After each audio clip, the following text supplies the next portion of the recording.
राऊत. त्या पिटिशन मध्ये हायकोर्टात सुनावणी झाली. रिझर्व्ह फॉर ऑर्डर साठी मॅटर पेंडिंग राहिलं. संपूर्ण सुनावणी होऊन गेली मान्य हायकोर्टात.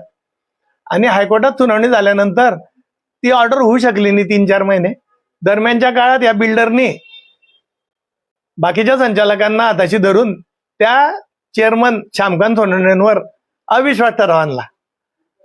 आर्थिक मदत सुद्धा केल्याची माझी माहिती आहे बिल्डरनी. आणि चेअरमन बदलवले. चेअरमन बदलल्यावर त्यांनी हायकोर्टात ऍफिडेव्हिट दिलं की मी आता उर्वरित रक्कम द्यायला तयार आहे. 5,72,00,000 मधली 1 कोटी दिलेली आहे, बाकीची मी लगेच द्यायला तयार आहे. आणि चेअरमननी पत्र देऊन टाकलं सचिवांनी चेअरमननी की हे पिटिशन विड्रॉ करा. आणि आज तो ते दुकानं विकतोय बिल्डर. जे रद्द केलेला करारनामा आहे सगळ्या निकाल मार्केटच्या बाजूनी आहे. फक्त त्यांनी हायकोर्टाची याचिका मागे घेऊन ते दुकानं त्याला विकलं.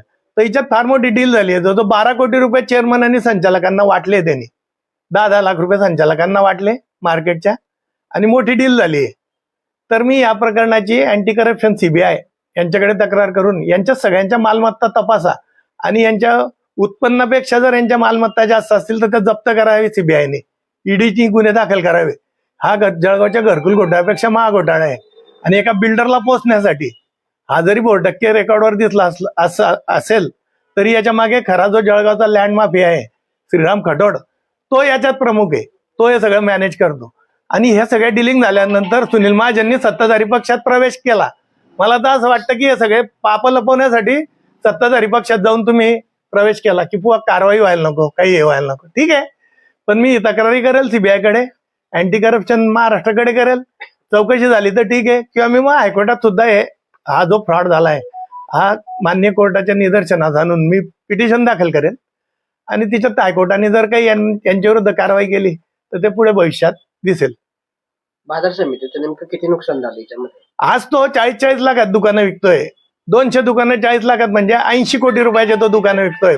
फक्त 5 कोटी रुपयात, 5,72,00,000 80 कोटीची दुकानं तो विकतोय. जागा मार्केटची आणि फक्त बांधलेले. बांधकामाचा खर्च नगण्य आहे. 4-5 कोटी रुपयात बांधकाम होऊन गेलेलं आहे.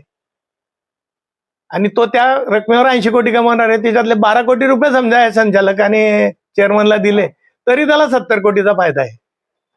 बाजार समितीला झाला हा बाजार समितीला झाला असता. आणि मागच्या याच संचालक मंडळाने मागे ठराव केलेले आहे की आम्ही विकू.